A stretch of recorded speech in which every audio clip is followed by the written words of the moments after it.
ಒಬ್ರು ಅಧಿಕೃತವಾಗಿ ನಮ್ಮಿಂದ ಓಟ್ ಹಾಕಿಸ್ಕೊಂಡು ಅಧಿಕಾರ ಹಿಡಿದು ಹಿಂಡಿ ಹಿಪ್ಪೆ ಮಾಡಿ ರಕ್ತವನ್ನ ಹೀರುತ್ತಿರುವ ರಾಕ್ಷಸರ ಕತೆ ಕೇಳಾಯಿತು ಅಲ್ವಾ?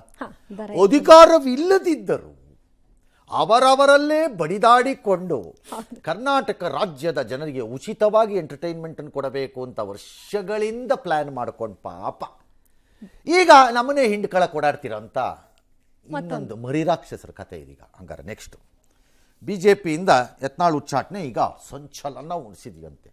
ಕ್ಯಾಕರ್ಸಿ ಒಬ್ಬರನ್ನೊಬ್ರು ಥೂ ಥೂ ಥೂ ಅಂತ ಉಕ್ಕಂಡಾಗ ಸಂಚಲನ ಆಗಲಿಲ್ಲ, ಈಗ ಸಂಚಲನ ಅಂತೆ ಉಚ್ಚಾಟನೆ ಆದ್ಮೇಲೆ. ಅಯ್ಯೋ ಕತೆ. ಬಿಜೆಪಿಯಲ್ಲೇ ಚರ್ಚೆ ಅಂತೆ, ಎಲ್ಲ ಎಚ್ಚರಿಕೆಯಿಂದ ಇದ್ದಾರಂತೆ. ಇನ್ನೇನಪ್ಪ ಮಾಡ್ತೀರಿ, ಬಿಜೆಪಿನಲ್ಲಿ ಯಾರಿಗೂ ಬೆನ್ನುಮೂಳೆ ಇದೆ ಅಂತ ಒಂಚೂರು ಯಾರಾದರೂ ಒಬ್ರು ಒಂದು ಎಕ್ಸ್ರೇ ಕಳಿಸ್ಕೊಡ್ರಪ್ಪ. ಹಾ, ಒಬ್ಬನಿಗೂ ಬೆನ್ನುಮೂಳೆ ಇಲ್ಲ, ಹೈಕಮಾಂಡ್ ಮುಂದೆ ನಡು ಬಗ್ಸ್ತಾರೆ. ಹಾ, ಒಂದು ಎಕ್ಸ್ರೇ ಕಳಿಸಿ ನೋಡೋಣ ಯಾರಿಗೆ ಬೆನ್ನುಮೂಳೆ ಇದೆ ನೋಡ್ತೀನಿ. ಸಾಧ್ಯನೇ ಇಲ್ಲ, ಯಾವನಿಗೂ ಇಲ್ಲ. ಈಗ ಎಚ್ಚರಿಕೆ, ಇನ್ನೇನು ಮತ್ತೆ ಎಚ್ಚರಿಕೆಯಿಂದ ಮಾತಾಡಿದೆ ಮೂತಿ ಕೆತ್ಬಿಡ್ತಾರೆ ಅಷ್ಟೇ, ಹೆಚ್ಚು ಕಡಿಮೆ ಮಾತಾಡಿದ್ರೆ. ರಮೇಶ್ ಜಾರಕಿಹೊಳಿ ರಾಮುಲು ಮಾತ್ರ ಯತ್ನಾಳ್ ಪರ ಬ್ಯಾಟಿಂಗ್ ಬೀಸಿದ್ದಾರಂತೆ. ಓಕೆ, ಅವರಿಬ್ಬರು ಹೋಗ್ಬೋದು ಪಾರ್ಟಿಯಿಂದ, ಒನ್ ಡೇ ಅಲ್ಲ ಒನ್ ಡೇ. ನನ್ನ ಪ್ರಕಾರದಲ್ಲಿ ಅದೆರಡು ಎಕ್ಸಿಟ್ ಗಿರಾಕಿಗಳು. ಇವತ್ತಲ್ಲ ನಾಳೆ ಸಮಯಕ್ಕೆ ತಕ್ಕಂತೆ, ಕಾಲಕ್ಕೆ ಅನುಗುಣವಾಗಿ ಆಗತ್ತದು. ಇನ್ನು ಬೆಂಗಳೂರಿನಲ್ಲಿ ಅಲ್ಲ, ಅದಾದರೆ ಏನೋ ಆಗ್ಬಿಡುತ್ತೆ ಅಂತಲ್ಲ, ದೊಡ್ಡ ದೊಡ್ಡ ಪಕ್ಷಗಳು ಎಲ್ಲವನ್ನು ಸಹಿಸ್ಕೊಂಡ್ಬಿಡುತ್ತವೆ. ಸಮುದ್ರದೊಳಕ್ಕೆ ಏನಾರು ಬಿದ್ದರೆ ಅದು ಎಳ್ಕೊಂಡ್ಬಿಡುತ್ತಲ್ಲ ಒಳಕ್ಕೆ, ಆ ಥರ. ಏನೋ ಬೆಂಗಳೂರಿನಲ್ಲಿ ಸಭೆ ಸೇರಿ ಕೆಲವರೆಲ್ಲ ನಾಳೆ ಅದನ್ನು ಮರುಪರಿಶೀಲಿಸಿ ಅಂತಾರೆ. ಓಹೋ, single judge bench, double bench, ಆಮೇಲೆ ಸುಪ್ರೀಂ ಕೋರ್ಟು, ಹೀಗೆ ಮರುಪರಿಶೀಲಿಸಿ ಅಂತ ಫಸ್ಟು ನಡ್ಡಾ ಅವ್ರಿಗೂ ಇವ್ರಿಗೆ ಕೊಟ್ಟು, ಯಾರಿಗೆ ಅಮಿತ್ ಶಾಗ್ ಒಂದು ಕೊಟ್ಟು, ಅಮಿತ್ ಶಾ ಇಂದ ರಿಜೆಕ್ಟ್ ಆಯಿತು ಅಂತಂದ ತಕ್ಷಣ ಸರ್ ಡಬಲ್ ಬೆಂಚ್ಗೆ ಹೋಗ್ತೀವಿ ಸರ್ ಅಂತಂದುಬಿಟ್ಟು ನಡ್ಡಾ ಹತ್ರಕ್ಕೆ ಹೋಗಿ, ಹಂಗ ಇದೆಲ್ಲ ಮಾಡೋರು ಮೊದಲೇ ಪ್ಲಾನ್ ಮಾಡಬೇಕಿತ್ತು ತಾನೇ. ಅಲ್ಲಿ ನಡವಳಿಕೆಯಲ್ಲಿ ಏನು ಬದಲಾವಣೆ ಇತ್ತು ಅಂತ ಕೇಳ್ತಾರೆ ಸರ್. ಆಯ್ತು ಸರಿ. ಬೆಳಗಾವಿನಲ್ಲಿ ಪಂಚಮಸಾಲಿ ಸಮುದಾಯದ ಸ್ವಾಮೀಜಿಗಳು, ಜಯಮೃತ್ಯುಂಜಯ ಸ್ವಾಮೀಜಿ ಹಿಂಪಡಕ್ಕೆ ಬಿಜೆಪಿ ಗಡುವು ಕೊಟ್ಬಿಟ್ಟಿದ್ದಾರಂತೆ. ಓಹೋ, ಇವ್ರು ಯಾರು ಗಡುವು ಕೊಡೋಕ್ಕೆ? ಏನು ಮಠದ ಬ್ರಾಂಚಾ ಬಿಜೆಪಿ? ಸಮುದಾಯ ತಿರುಗಿ ಬೀಳ್ಬೋದು ಅಂತ ಮುಂದೆ. ಸಮುದಾಯ ತಿರುಗಿ ಬೀಳಬಹುದು ಅನ್ನೋದು ಸ್ವಾಮೀಜಿಯ ಮಾತಾದರೆ ಅವ್ರು ಮಾಡ್ಬೋದು, ಅವ್ರ ಸಮುದಾಯದ ನಾಯಕರನ್ನ ಅವ್ರು ಪ್ರೊಟೆಕ್ಟ್ ಮಾಡ್ಬೋದು, ತಪ್ಪಲ್ಲ ಅದು ನನ್ನ ಪ್ರಕಾರ. ಆದರೆ ನಿಮಗೇನು ಹಕ್ಕಿದೆ ಅಲ್ರಿ? ನೀವು ಕಾಂಗ್ರೆಸ್ಸಿನವರ ಬೆಂಬಲದಿಂದಾಗಿ, ಕಾಂಗ್ರೆಸ್ನವರ ಚಿತಾವಣೆಯಿಂದಾಗಿ ಕಳೆದ ಚುನಾವಣೆಯಲ್ಲಿ ಬಿಜೆಪಿ ವಿರುದ್ಧ ಆಂದೋಲನ ಮಾಡಿದ್ರಿ ಅಂತ ನಿಮ್ಮ ಮೇಲಿರೋ ಆರೋಪ ಅಲ್ವಾ? ಅವ್ರ ಮೇಲಿರೋ ಆರೋಪ ಅದೇ ತಾನೆ. ಪ್ಲಸ್ ಅದರಿಂದಾಗಿ ಬಿಜೆಪಿ ಸೋತಿದೆ, ನಾವು ಪಾಠ ಕಲಿಸಿದೀವಿ ಅಂತ ನೀವೇ ಹೇಳಿದ್ದೀರಿ. ನೀವೇ ಪಾಠ ಕಲಿಸಿರೋ ಬಿಜೆಪಿಗೀಗ ನೀವೆಂಗ್ರಿ ಗಡುವು ಕೊಡ್ತೀರಿ?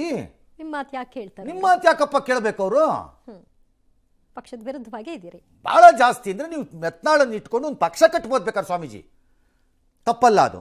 ಅವ್ರು ಸಪೋರ್ಟ್ ಮಾಡೋದು ತಪ್ಪು ನಾನು ಹೇಳಲ್ಲ, but you can't fix because you are instrumental in defeating BJP according to you.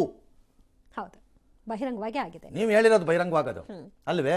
ನೀವು ಹೆಂಗೆ ಡೆಡ್ಲೈನ್ ಕೊಡ್ತೀರಿ?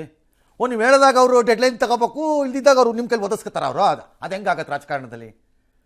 ಅದನ್ನೇ ಇವ್ರಿಗೂ ಆಗಲ್ಲ. ಲೋಕಸಭಾ ಚುನಾವಣೆಯಲ್ಲಿ ಹಿನ್ನಡೆ ಬಗ್ಗೆ ಪರಾಮರ್ಶೆ ನಡೆಸಿಲ್ಲ, ಪಕ್ಷವಾಗಿ ಉಳಿದಿಲ್ಲ, ಅಡ್ಜಸ್ಟ್ಮೆಂಟ್ ರಾಜಕಾರಣ ನಿಲ್ದ್ರೆ ಮಕಾಡೆ ಮಲಗದ ನಿಶ್ಚಿತ.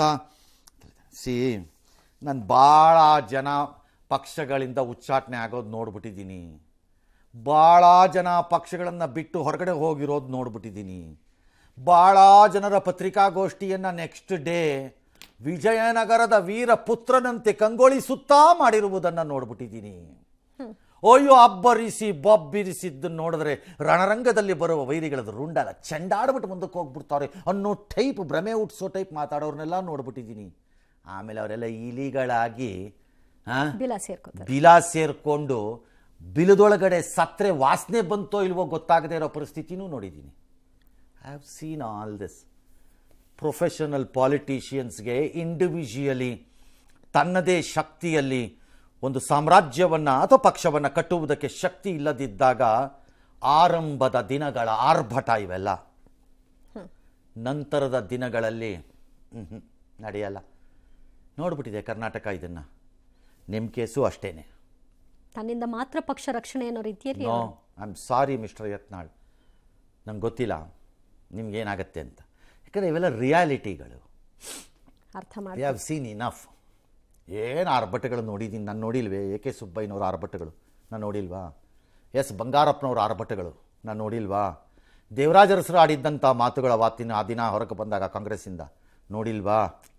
ಸಿದ್ದರಾಮಯ್ಯನವರು ಆಡಿದ ಮಾತುಗಳು, ಆಮೇಲೆ ಹೋಗಿ ಸೇಫಾಗಿ ಕಾಂಗ್ರೆಸ್ ಸೇರಿಕೊಂಡ್ರು ಬಚಾವಾಗಿ. ಯಾಕೆ ಪಾರ್ಟಿ ಮಾಡಲಿಲ್ಲ ಸಿದ್ದರಾಮಯ್ಯ? ಯಾಕೆ ಮಾಡಲಿಲ್ವಂತೆ? ಯಾಕೆ ಸೇಫಾಗಿ ಒಂದು ಕಟ್ಟಿರೋ ಹುತ್ತ ಸೇರ್ಕೊಂಬಿಟ್ರಂತೆ ಒಳಕ್ಕೆ ಮೆಲ್ಲಿಗೆ ಹಂಗೆ? ಯಾಕಂತೆ ನೋಡಿಲ್ವಾ? ರಾಮುಲು ಹೊರಗೋಗಿದ್ರಲ್ಲ ಸಾಹೇಬಾ, ನೋಡಿಲ್ವಾ? ಜನಾರ್ದನ ರೆಡ್ಡಿ ನೋಡಿಲ್ವಾ ಎಲ್ಲ ಯಾರ್ಯಾರನ್ನ ಏನೇನಾಗಿದೆ ಅಂತ. ಹಾಗಾಗಿ ನಂಗೆ ಗೊತ್ತಿಲ್ಲ ಈ ಕೇಸನ್ನು ಹೆಂಗೆ ಹ್ಯಾಂಡಲ್ ಮಾಡ್ತಾರೆ ಬಿಡ್ತಾರೆ ಅಂತ, ನೋಡೋಣ. ಎಸ್, ಇನ್ನು ಬಿಜೆಪಿಯಿಂದ ಒಂದು ಕಾಲು ಹೊರಗಿಟ್ಟಿರುವಂತಹ ಯಲ್ಲಾಪುರ ಶಾಸಕ ಶಿವರಾಮ್ ಹೆಬ್ಬಾರ್ ಶೋಕಾಸ್ ನೋಟಿಸ್ಗೆ ಉತ್ತರ ಕೊಟ್ಟರು. ನಾನೊಬ್ಬ ಶಾಸಕನಾಗಿ ಸಚಿವರನ್ನ ಭೇಟಿ ಮಾಡಿದ್ದೀನಿ ಅಷ್ಟೇ. ಪಕ್ಷದ ಕಾರ್ಯಕ್ರಮದಲ್ಲಿ ಭಾಗವಹಿಸದೇ ಇರೋದಕ್ಕೆ ಕೆಲವೊಂದಷ್ಟು ಕಾರಣ ಇದೆ. ಎಲ್ಲವೂ ಸರಿ ಹೋದ್ರೆ ಪಕ್ಷದ ಚಟುವಟಿಕೆಯಲ್ಲಿ ನಾನು ಸಕ್ರಿಯನಾಗಿ ಇರ್ತೀನಿ ಅಂತ ನೋಡ್ರಿ ಸ್ವಾಮಿ, ನಿಮಗೆ ಆ ಪಕ್ಷದಿಂದ ಹೊರಕ್ಕೆ ಹೋಗಬೇಕು ಅನ್ನೋ ಬೈಕೆ ಇದೆಯೋ ಬಿಟ್ಟಿದೆಯೋ ಗೊತ್ತಿಲ್ಲ. ಸವಾಸ್ ದೋಷ ನೀವು ಸೋಮಶೇಖರ್ ಜೊತೆ ಸೇರ್ಕೊಂಡಾಗಿದೆ, ಹಾಗಾಗಿ ನೀವು ಅವ್ರ ಜೊತೆ ಓಡಾಡಾಗಿದೆ. ನೀವು ಈ ಪಕ್ಷದಲ್ಲಿ ಉಳ್ಕೊಳ್ಳೋದು ಕಷ್ಟ ಇದೆ. ನನಗೆ ಗೊತ್ತಿಲ್ಲ, unless you surrender and stay back. ಅದರ ಅವಶ್ಯಕತೆ ನಿಮ್ಗೆ ಇದ್ದಂಗೆ ಇಲ್ಲ. ಬಟ್ ನಿಮ್ಮ ಕಾನ್ಸ್ಟಿಟ್ಯೂಯನ್ಸಿನಲ್ಲಿ ನೆಕ್ಸ್ಟ್ ಎಲೆಕ್ಷನ್ನಲ್ಲಿ you will have to fight it back. It is not going to be that easy. ಅಷ್ಟು ಮಾತ್ರ ಹೇಳಬಲ್ಲೆ ನಾನು. ನೀವೇ ಗೆಲ್ಬೋದು ಸೋಲ್ಬೋದು, ನನಗೆ ಅದು ಗೊತ್ತಿಲ್ಲ. But it will you will have to fight. ಆಗ ಅದ್ರಲ್ಲಿ ಯಾವ ಅನುಮಾನನೂ ಇಟ್ಕೋಬೇಡಿ. BJP will come back with a fight to you. ಅದ್ರಲ್ಲಿ ಯಾವ ಅನುಮಾನನೂ ಇಲ್ಲ. ಹಾಗಾಗಿ ಆ ತೀರ್ಮಾನ ಮಾಡ್ಕೊಳ್ಳಿ. ಸುಮ್ಮನೆ ಇಷ್ಟೆಲ್ಲ ಮಾಡಿದ ಮೇಲೆ ನಾನೇನೋ ಪಕ್ಷವನ್ನು ಮೂಲ ಸ್ಥಾಪನೆ ಮಾಡಿದ ಮೂಲ ಸಂಸ್ಥಾಪಕರಲ್ಲಿ ನಾನೊಬ್ಬ ಅನ್ನೋ ಟೈಪ್ ಪೋಸ್ಟ್ ಕೊಡಬೇಡಿ.